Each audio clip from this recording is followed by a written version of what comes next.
آپ مومن خود دعوے دار ہیں، میں مومن ہوں، میرا دعویٰ ہے، میرے ایمان پر تصدیق کس کی ہے؟ کیا کوئی ایسا صاحب کش بزرگ ہے جس کی بزرگیت بھی مسلم ہو، اس پر اجماع ہو، اور وہ کہے ہاں فاروق رضوی صاحب کا ایمان بہت پختہ ہے، بہت اعلیٰ ہے؟ بھائی ہمارا اپنا ایمان کا دعویٰ کرنا اور ہے، اور کسی کے ایمان پر نبی کی مہر ہونا اور ہے، اور پھر مہر بھی کیسی؟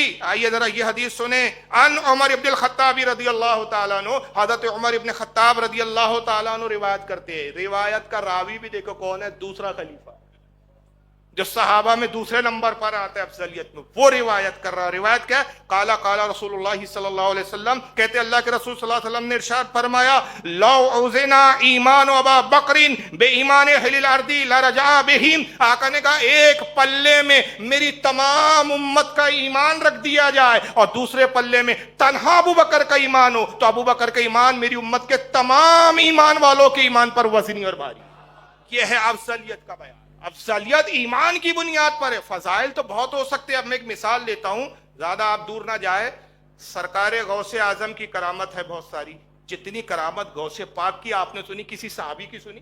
اگر فضیلت پر کتابیں آپ ڈھونڈنے بیٹھ جائیں تو 15 کتابیں تو میں اپنی لائبریری میں دکھا دوں گا جو غوث اعظم کے حالات پر لکھی گئی، اور لکھنے والے چھوٹے موٹے لوگ نہیں، میں تو معیاری کتابیں رکھتا ہوں، بہجت الاسرار سے لے کر ملا علی قاری کی کتاب نزہۃ الخواطر تک، کیسے کیسے اماموں نے غوث پاک کے حالات پر کتاب لکھی۔ عبداللہ یافعی جیسا محدث جو ہے غوث پاک کے حالات پر کتاب لکھ رہا ہے، ملا علی قاری جیسی شخصیت ہے، عبد الرحمن ابن جوزی جیسی شخصیت ہے، بڑے بڑے اماموں نے غوث پاک کے حالات پہ لکھی۔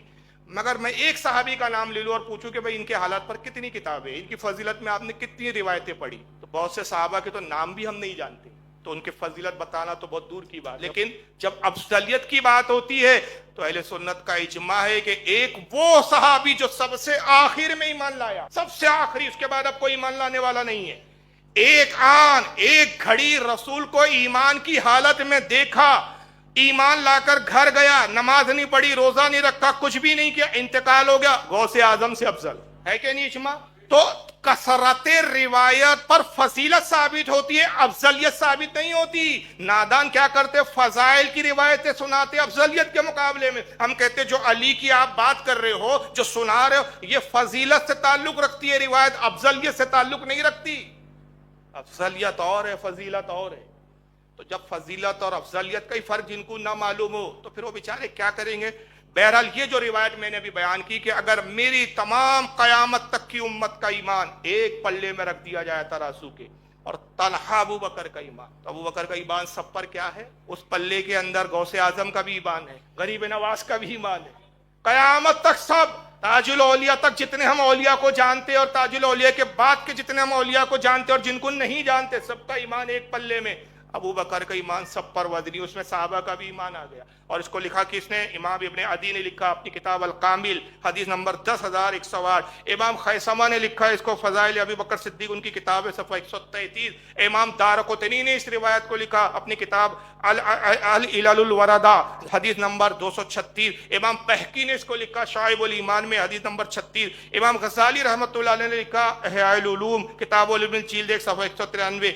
امام ابن عساکر نے اس کو لکھا اس روایت کو اپنی کتاب تاریخ دمشق کے اندر، جلد نمبر 30 صفحہ 126 اور حدیث نمبر 6143۔ امام زاہبی نے سیار الاعلام النبالہ، جلد 8 صفحہ 405۔ حضرت امام للقائی نے اپنی کتاب شرح اعتقاد اہل سنہ والجماع، حدیث نمبر 2432۔ امام جلال الدین سیوطی نے اس کو لکھا اپنی کتاب تاریخ الخلفاء صفحہ 139۔ امام اجلونی نے اس کو اپنی حدیث کی کتاب کشف الخفا میں لکھا، جلد 2 صفحہ 192، حدیث نمبر 213۔